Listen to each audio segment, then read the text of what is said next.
Hello everyone, कैसे हैं आप लोग। मैं आशा करती हूँ कि आप लोग अच्छे होंगे। जैसा कि मैं आप लोगों को कैटलॉग के बारे में पहले बता चुकी हूँ, कैटलॉग के क्या नीड हैं, उनके फंक्शन के बारे में आप लोगों को बताई हूँ और कैटलॉग के फॉर्म के बारे में बताई हूँ। तो उसके फॉर्म में हम लोग फिजिकल फॉर्म के बारे में पहले पढ़ चुके हैं। अब हम लोग इनर फॉर्म के बारे में देखने वाले हैं।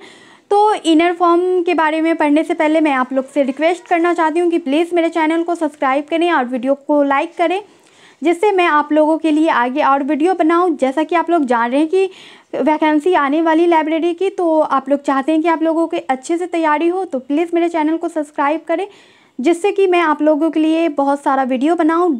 अगर आप लोग मेरे चैनल को सब्सक्राइब करेंगे तो मैं आप लोगों के लिए डेली एक वीडियो बना दिया करूँगी, जिससे आप लोग अच्छे से तैयारी कर पाएँ। तो प्लीज़ आप लोग मेरे चैनल को सब्सक्राइब करें और वीडियो को लाइक करें।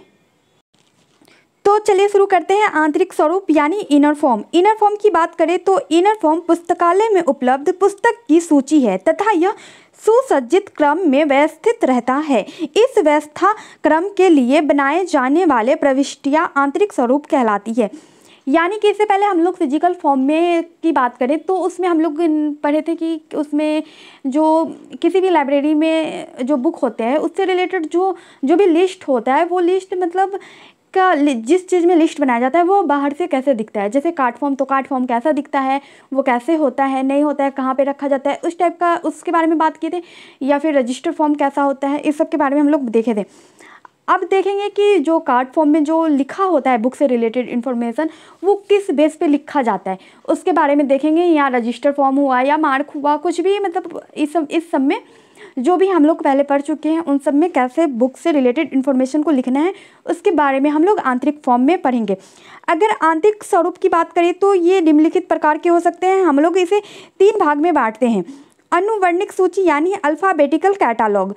और अल्फ़ाबेटिकल कैटालॉग की बात करें तो ये इन्हें हम लोग 5 भाग में और बांटते हैं कि इसमें भी 5 तरह से कैटालॉग बनाए जाते हैं लाइब्रेरी में, तो उसके बारे में हम लोग आगे देखेंगे।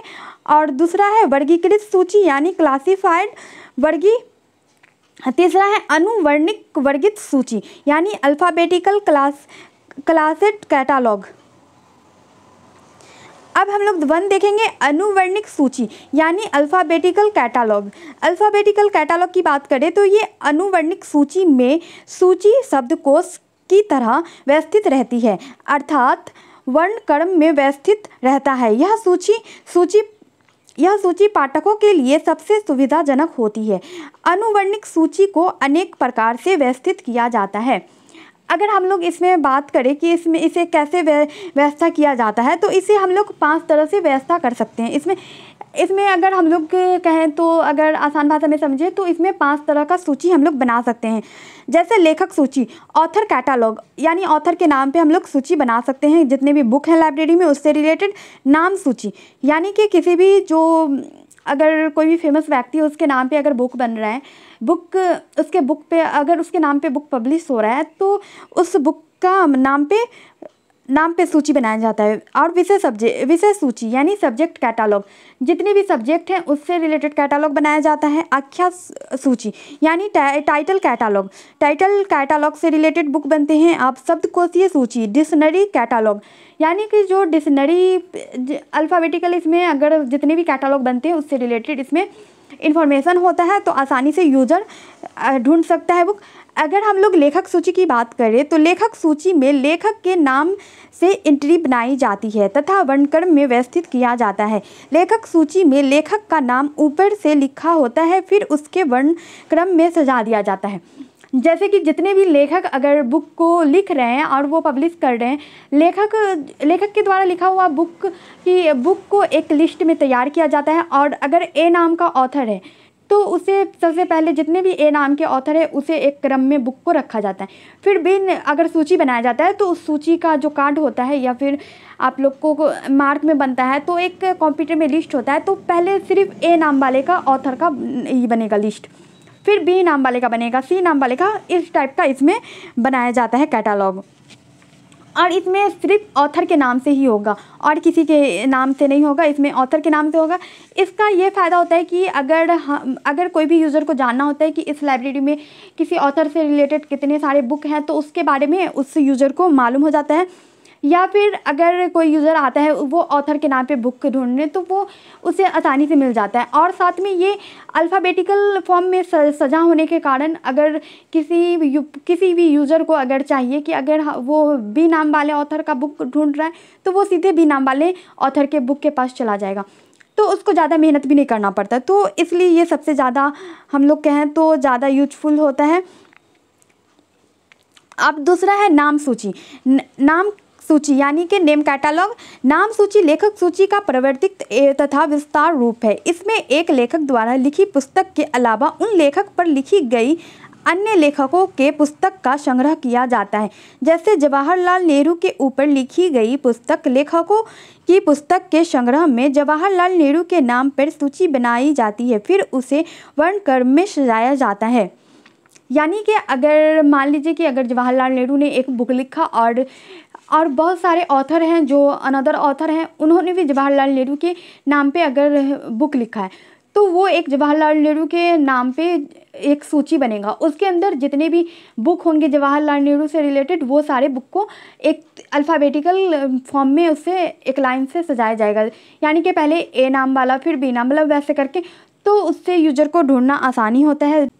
अब तीसरा है विषय सूची यानी सब्जेक्ट कैटालॉग। सब्जेक्ट कैटालॉग की बात करें तो विषय सूची में विषय प्रविष्टियां बनाकर उसे वर्णक्रम में सजाया जाता है, जिसमें विशिष्ट विषयों का समन्वय रहता है। जैसे हम लोग अगर मान लीजिए कि अगर कोई गुलाब एक विषय है, तो उसके जितने भी सारे बुक होंगे वो एक जगह पे होंगे। उसे अगर हम लोग वनस्पति विज्ञान यानी कि बॉटनी की बात करें या फूल के अंतर्गत नहीं रखा जाएगा, उसका अलग से एक सब्जेक्ट का बनेगा लिस्ट, और उस सब्जेक्ट के अंदर उससे रिलेटेड बुक को रखा जाएगा। यानी कि उसे अगर हम लोग किसी और में नहीं रख सकते, वो अलग ही एक बहुत बड़ा सब्जेक्ट कहलाएगा, तो वो उसका अलग ही नाम बना करके उस सब्जेक्ट में उसे ऐड किया जाएगा। अगर हम लोग रंगनाथन के अनुसार देखें विषय सूची का उन्होंने क्या परिभाषा दिया था, तो हम लोग यह कह सकते हैं कि ज्ञान का वह विभाजन जिसका आश्रय और प्रसार उसकी विषय वस्तु के बराबर है। अगर हम लोग सब्जेक्ट कैटालॉग के लाभ के बारे में बात करते हैं, तो सब्जेक्ट कैटालॉग का हम लोग को ये लाभ होता है कि अगर बाय चांस कोई यूज़र लाइब्रेरी में आता है और वो किसी सब्जेक्ट से रिलेटेड बुक ढूंढ रहा है, तो उसे आसानी से मिल जाएगा। और उसके बाद उसे ये भी मालूम हो जाएगा कि इस लाइब्रेरी में कौन कौन से सब्जेक्ट से रिलेटेड बुक हैं और कितने हैं, इन सब के बारे में।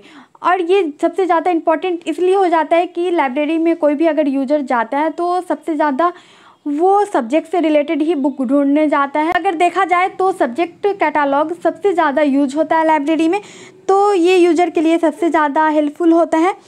अब हम लोग देखेंगे आख्य सूची यानी टाइटल कैटालॉग। टाइटल सूची में प्रविष्टियां टाइटल के अंतर्गत बनाकर वर्णक्रम में व्यवस्थित कर दिया जाता है। टाइटल कैटालॉग केवल वैसे पाठकों को पुस्तक तक पहुंचा सकता है जिसे पुस्तक का टाइटल पता हो। अगर पाठक को पुस्तक का टाइटल नहीं पता है तो वो पुस्तक तक नहीं पहुंच पाएगा। तो इसमें सीधा सा बात है कि अगर जिस यूज़र को किसी भी बुक से रिलेटेड टाइटल मालूम है तो वो पहुंच सकता है इस बुक के पास, बाकी और कोई इस बुक के पास नहीं पहुंच पाता है। तो बहुत कम ऐसे यूज़र हैं जिसे टाइटल के बारे में मालूम होता है, और टाइटल के बारे में कम मालूम होने के कारण बहुत कम यूज़र हैं जो इस कैटालॉग का यूज कर पाते हैं। अब हम लोग देखेंगे शब्दकोशीय सूची यानी डिक्शनरी कैटालॉग।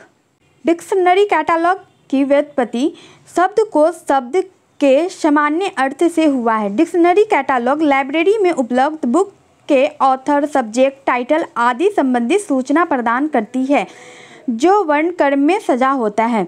अगर हम लोग शब्दकोशीय सूची का AACR2 के अकॉर्डिंग देखें कि इसका क्या परिभाषा है, तो वह सूची जिसमें ऑथर, टाइटल, सब्जेक्ट, लाइब्रेरी इत्यादि के समस्त पुस्तक को एक सामूहिक वर्णक्रम में एक साथ व्यवस्थित स्थित किया जाता है, तो उसे ही शब्दकोशीय सूची कहते हैं।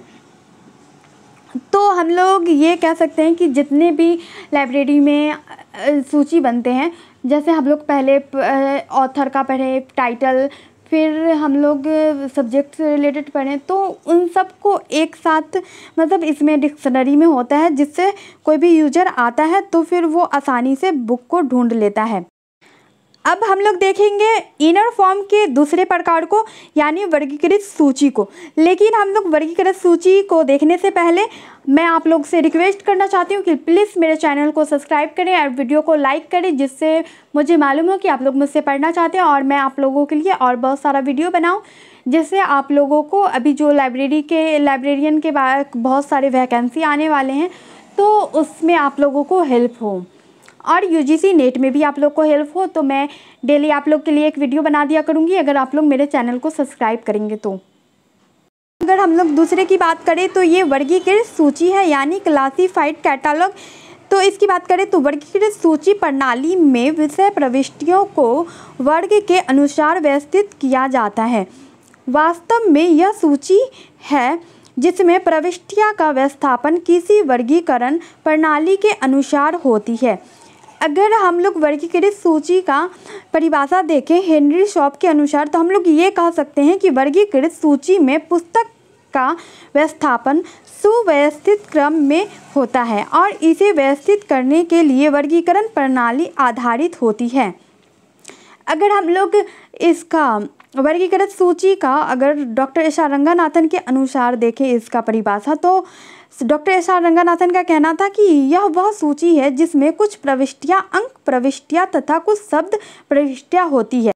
तो इस प्रकार हम लोग यह कह सकते हैं कि डॉक्टर एस आर रंगानाथन ने वर्गीकृत सूची को दो भागों में बांटा है, एक अंक प्रविष्टियां तथा दूसरा शब्द प्रविष्टियां। तो डॉक्टर एस आर रंगानाथन ने जो दो भाग बताए, तो उसमें से एक भाग है वर्गीकृत भाग और दूसरा है अनुवर्णिक भाग। तो हम लोग देखेंगे वर्गीकृत भाग। तो वर्गीकृत भाग में मुख्य प्रविष्टियाँ यानी कि मेन एंट्री और अंतर विषय प्रविष्टियाँ क्रॉस एंट्री वर्गीकरण प्रणाली के अनुसार व्यवस्थित रहता है। परंतु इस प्रणाली में अगर पाठक को यह पता न हो कि वर्गीकरण किस पद्धति से किया गया है, तो उसे पहुंचना मुश्किल होता है बुक के पास। यानी कि वर्गीकरण के रूप में इसका बुक को लाइब्रेरी में सूचीकरण बनाया जाता है और सजाया जाता है। तो इसमें होता है कि वर्गीकरण अगर प्रणाली हम लोग देखें, तो हम लोग पहले पढ़ चुके हैं कि वो 10 प्रकार के होते हैं। अब 10 प्रकार में से कौन सा वर्गीकरण प्रणाली उस लाइब्रेरी में यूज किया गया है, वो यूजर को अगर नहीं मालूम होगा तो उसे बुक को ढूंढने में मुश्किल होगा। और दूसरा देखें हम लोग तो अनुवर्णिक भाग। सूची में एडेड एंट्री को वर्ण क्रम में व्यवस्थित किया जाता है। यह अपेक्षाकृत सुविधाजनक होती है, यह पाठक के लिए सुविधाजनक होती है। अगर हम लोग वर्गीकृत सूची के गुण के बारे में बात करें, तो वर्गीकृत सूची के गुण निम्नलिखित हैं। इसमें एक विषय के समस्त पुस्तक एक ही जगह मिल जाते हैं। जैसे पॉलिटिक विषय में सारी पुस्तक एक जगह मिलेंगी आपको। तो इसमें किसी भी सब्जेक्ट से रिलेटेड अगर कोई यूज़र बुक ढूंढने आता है, तो उसे एक जगह बुक मिल जाती है। इस विषय में पुस्तक को खोजने के लिए पाठक को एक ही स्थान पर जाना पड़ता है। ये नहीं कि एक बुक यहाँ पे है पॉलिटिक का और दूसरा कहीं और है, तो सब एक जगह होते हैं। तो उन्हें कि कोई भी यूजर अगर लाइब्रेरी में आता है तो उसे बुक ढूंढना आसान हो जाता है।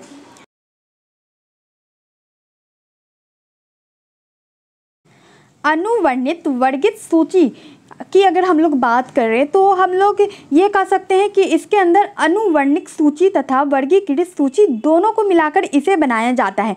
और दोनों का अगर इसमें हम लोग देखें, तो दोनों सूची से रिलेटेड इसमें गुण भी पाए जाते हैं और उससे उन दोनों में जो भी अगर खामियां होती हैं तो वो भी इसमें पाया जाता है। इसका एक फ़ायदा ये होता है कि अगर किसी सब्जेक्ट से रिलेटेड अगर कोई बुक है, तो उस सब्जेक्ट से रिलेटेड जितने भी उप सब्जेक्ट हैं वो सब उस बुक के साथ ही होगा। तो कोई भी यूजर को अगर ढूंढना होता है, वो उसे ढूंढने में आसानी होता है बुक को। तो जैसे कि अगर मान लीजिए कि अगर गणित विषय हम लोग लेते हैं, ठीक, मैथ, तो मैथ में आता है आपको ज्यामिति, बीजगणित, फिर गणना विधि, सांख्यिकी, इन सबको गणित विषय के साथ में रखा जाता है। लेकिन इसमें एक दिक्कत हो जाता है कि अगर कोई यूज़र लाइब्रेरी में आता है ढूंढने बुक को, तो उसके लिए एक प्रॉब्लम होता है कि अगर उसे मैथ से रिलेटेड उसके उप विषय के बारे में मालूम होगा तो ही वो बुक को ढूंढ सकता है, वरना वो नहीं ढूंढ पाएगा। तो इसमें एक ये होता है कि जिस यूज़र को मालूम होगा वो ही ढूंढ सकता है, वरना नहीं। आज के लिए बस इतना ही। अब मिलेंगे फिर नेक्स्ट वीडियो में। आप लोगों का मेरा वीडियो देखने के लिए थैंक यू।